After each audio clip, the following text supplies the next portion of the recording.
اللهم صل على سيدنا مولانا محمد وعلى آل سيدنا مولانا محمد وبارك وسلم.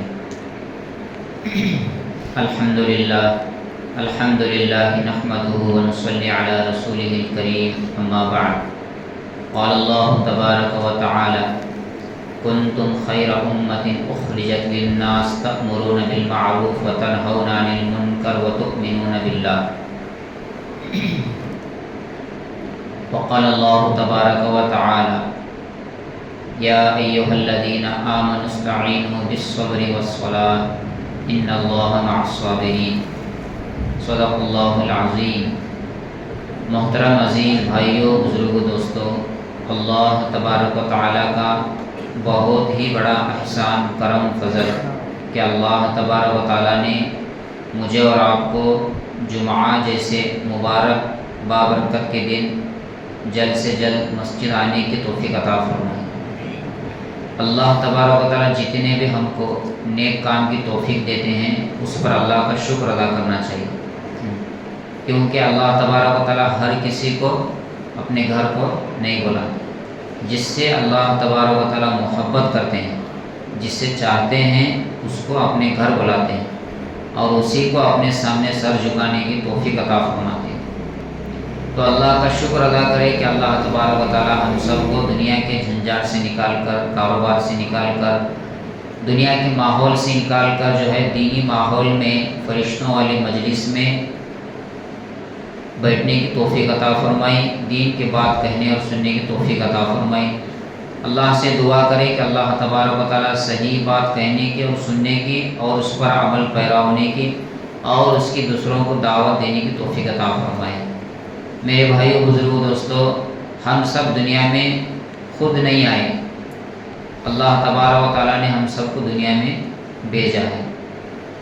اللہ تبارک و تعالیٰ ہم کو دنیا میں بغیر مقصد کے نہیں بھیجے. دنیا میں آنے کا بھی مقصد ہے اور یہاں رہنے کا بھی مقصد ہے، یہاں سے جانے کا بھی ایک کام ہے.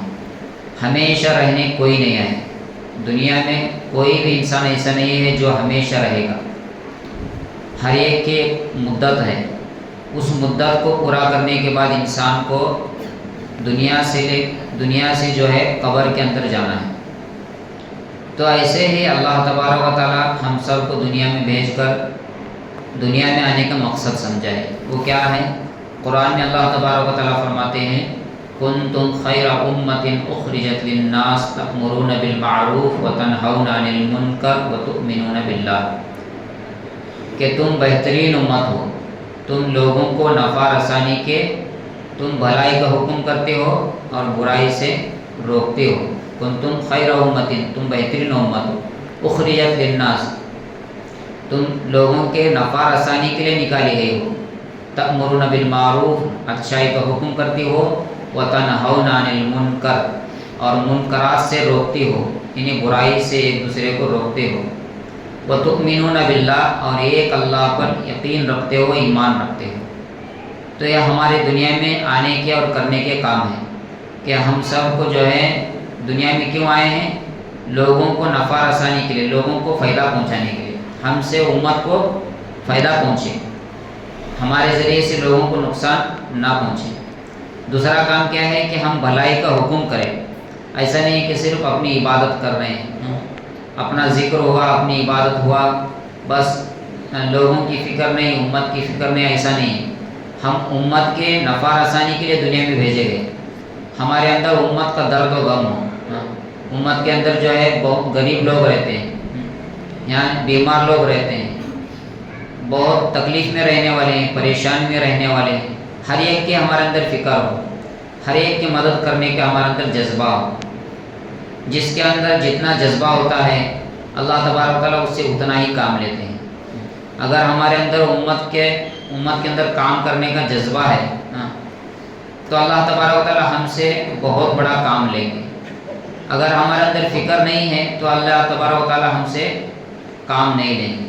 صرف ہماری نماز ہوگی، ہم ہوں گے، ایسا نہیں ہے. ہم سب کو جو ہے، ہم سب عالمی نبی کے عالمی امتی ہیں. ہم کو سب کی فکر کرنا ہے. سب ایک مسلمان دوسرے مسلمان کا کیا ہے؟ بھائی ہے. تو سب کے بارے میں اچھا سوچنا ہے اور سب کے بارے میں سب کو بھلائی کا حکم کرنا ہے، تب جا کر ہم جو ہے نبی کے امتی کہلائیں گے۔ میرے بھائی بزرگ دوستو، دنیا کے اندر ہر انسان جو ہے اپنی ضرورتوں کو پورا کر رہا ہے، لیکن ہر انسان کامیاب نہیں ہوگا۔ کامیاب وہ ہوگا جس کے اندر دین ہے، اللہ کا حکم ہے، نبی کا طریقہ ہے۔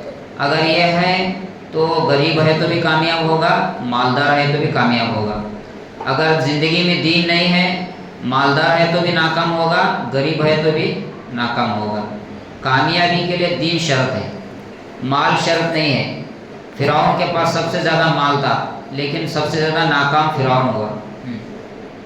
تو ایسے ہمارے سے پہلے بڑے بڑے مالدار آئے، پیسے والے آئے، عہدے والے آئے، بادشاہت رکھنے والے آئے، لیکن ان کی بادشاہت ان کو کیا بھی فائدہ نہیں پہنچے، ان کا مال ان کو نفع نہیں دیا، ان کا بنگلہ، ان کی جو ہے ان کے اندر جتنی بھی طاقت تھے، وہ ان کی طاقت، ان کا بنگلہ، ان کا پیسہ ان کو کچھ کام نہیں دیا۔ جب دنیا سے جا رہے خالی گئے، ہمیں بھی ہم سب کو خالی جانا ہے، کچھ یہاں سے لے کر نہیں جانا ہے۔ جتنا کمائے ہیں سب ہمارے بیوی بچے جو ہیں تقسیم کر کے کھا لیں گے۔ ساتھ لے جانے کی جو چیز ہے وہ نیک اعمال ہے، اچھے کام کرنا، یہ جو ہے مرنے کے بعد بھی کام آئیں گے۔ قبر کے اندر ہمارا دل بہلائیں گے، حشر کے میدان میں اللہ کے سامنے جب حساب کتاب کے لیے کھڑے ہوں گے، وہاں ہمیں کام آئیں گے۔ سارے لوگ گناہوں کی وجہ سے پریشان ہوں گے، پریشانی کی وجہ سے نیچے سے جو ہے پسینہ اتنا بہے گا کہ نیچے سے پانی اوپر آئے گا۔ اگر زیادہ گناہ ہیں تو جو ہے یہاں تک پانی آئے گا پسینہ بہہ کر، اس سے بھی زیادہ گناہ ہے کمر تک پانی آئے گا، اس سے بھی زیادہ گناہ ہے گردن تک پانی آئے گا، اس سے بھی زیادہ گناہ ہے تو پانی میں ڈبکی مارتے رہے گا۔ انسان اس حالت میں اللہ سے کہے گا، اے اللہ یہاں سے ہمیں نکال، چاہے تو جہنم میں ڈال دے لیکن یہاں سے نکال، یہ تکلیف برداشت نہیں ہوگی، اتنی تکلیف ہوگی میدان حشر کے میدان کے اندر۔ تو اس وقت جو ہے وہاں توبہ کرنا، وہاں اللہ کے سامنے دعا کرنا کچھ کام نہیں آئے گا، کیونکہ وہاں صرف حساب کتاب ہے، یہاں ہے جو امتحان ہے۔ دنیا کے اندر امتحان ہر ایک کا چلتا ہے، یہاں اللہ تبارک و تعالیٰ کس کو کیا ہے، ہر ایک کو ڈھیل دیتے ہیں۔ گناہ کرنے والے کو بھی اللہ کھلاتے ہیں اور نیک کام کرنے والے کو بھی اللہ کھلاتے ہیں۔ نبی کے عاشق کو بھی کھلاتے ہیں، نبی کے ستانے والے کو بھی کھلا رہے ہیں، مسلمان کو بھی کھلاتے ہیں، غیر مسلم کو بھی کھلاتے ہیں، مردوں کو بھی کھلاتے ہیں، عورتوں کو بھی کھلاتے ہیں، ہر ایک کو اللہ تبارک و تعالیٰ روزی پہنچا رہے ہیں دنیا میں۔ لیکن قیامت کے دن جب انسان جو ہے اللہ کے سامنے رو رو کر جو ہے وہاں دعا کرے گا، اے اللہ دنیا میں جو ہے جیسا عمل کرنا تھا ویسا نہیں کیا میں، میرے سے غلطی ہوئی، دوبارہ دنیا میں بھیج دے، یہ ایک پلک جھپکنے کے برابر بھی تیری نافرمانی نہیں کروں گا، ایسی عبادت کر کر آؤں گا۔ اللہ تبارک و تعالیٰ کہیں گے وہ وقت دور چلا گیا، اب توبہ کرنے کا موقع نہیں ہے۔ توبہ کرنے کا وقت کب تک ہے؟ جب ملک الموت ہمارے روح نکالنے آئیں گے، تب جو ہے سکرات کا عالم ہوگا، سانس نکلنا بند ہو جائے گی، انسان جو ہے دوسروں کو پہچان نہیں پائے گا۔ اس سے پہلے جو ہے توبہ قبول ہوتی ہے، چاہے کتنے بھی گناہ کریں، کتنے بار بھی توبہ کر کے توڑ دیں، لیکن توبہ ہر ایک کی قبول ہوتی ہے، ہر وقت قبول ہوتی ہے۔ موت سے پہلے توبہ کرنا ہے، توبہ کر کے اچھی زندگی گزارنا ہے، کیونکہ دنیا میں ہمیشہ رہنے کے لیے نہیں آئے، آخرت کی زندگی اصل زندگی ہے، ہمیشہ رہنے کی جگہ جنت ہے۔ ہم سب کو جنت میں جانا ہے تو جنت میں جانے کی تیاری کرنا ہے۔ جنت میں جانے کی تیاری کیا ہے؟ اللہ کا حکم، نبی کا طریقہ، اللہ کے حکم کے مطابق زندگی گزارنا اور حضرت محمد رسول اللہ صلی اللہ علیہ وسلم کے طریقے کے مطابق زندگی گزارنا ہے۔ اگر ہم یہ دونوں چیزوں کو لے کر زندگی گزاریں گے تو ہماری زندگی میں سکون رہے گا۔ اگر ہم اللہ کا حکم چھوڑ کر، نبی کا طریقے کو چھوڑ کر زندگی گزاریں گے، ہمارے پاس مال ہے تو بھی ٹینشن ختم نہیں ہوگا، بیوی بچے ہیں پھر بھی ٹینشن ختم نہیں ہوگا، دنیا کا سارے سکون کی چیزیں اس کے پاس ہو، لیکن اللہ کا حکم، نبی کا طریقہ نہیں ہے تو اللہ بالکل اس کے پاس سکون نہیں رہے۔ سکون جو اللہ تبارک تعالیٰ رکھے ہیں اپنے دین کے اندر رکھے ہیں، اپنے یاد میں رکھے ہیں، اپنے ذکر میں رکھے ہیں۔ تو اس لیے ہم سب کو دین پر عمل کرنا ہے، دین کے مطابق زندگی گزارنا ہے۔ یہ سارے باتیں ہمارے نبی حضرت محمد صلی اللہ علیہ وسلم جو ہے بتا کر چلے گئے۔ ہاں، ان کی زندگی ہمارے لیے نمونہ ہے۔ ہر کام کرنے کے لیے ہم کو جو دیکھنا ہے ہمارے نبی کو دیکھنا ہے کہ ہمارے نبی کیسے کپڑے پہنتے تھے، ہمارے نبی کا چلنا کیسا تھا، ہمارے نبی کا چہرہ کیسا تھا، ہمارے نبی کیسا نماز پڑھتے تھے، گھر میں کیسا رہتے تھے، شادی کیسا کرتے تھے۔ ہر چیز ہمارے نبی زندگی سے ہم کو ملتی ہے۔ ہاں، اسی میں ہماری زندگی کامیاب ہوگی۔ اس کے علاوہ اگر ہم دنیا والوں کو دیکھ کر جو زندگی گزاریں گے، دنیا میں جیسا چل رہا ہے ویسے زندگی گزاریں گے، دنیا میں اللہ تبارک و تعالیٰ کیا ہے ڈھیل چھوڑیں گے، یہاں کس کو بھی پکڑتے نہیں ہیں۔ لیکن کل قیامت کے دن اللہ تبارک و تعالیٰ ہر ایک کا انصاف کریں گے۔ گناہ کریں ہیں تو اس کی سزا بھی رکھے ہیں، نیک کام کریں گے تو اس کا بدلہ بھی رکھے ہیں۔ اللہ تبارک و تعالیٰ انصاف کرنے والے ہیں، کسی پر ظلم کرنے والے نہیں ہیں۔ ہمارے جو دو فرشتے رہتے ہیں سیدھے طرف جو ہے نیک کام کرنے والے، نیک کام کرنے کے بعد فرشتہ لکھتا ہے، دائیں طرف جو ہے گناہ کرنے کا فرشتہ۔ یہ انسان جب سے جو ہے بالغ ہوتا ہے اس کے بعد سے موت تک جتنے بھی کام کیے ہیں، اچھا کام کرے یا برا کام کرے، سارے چیزیں لکھی ہوئے رہتی ہیں۔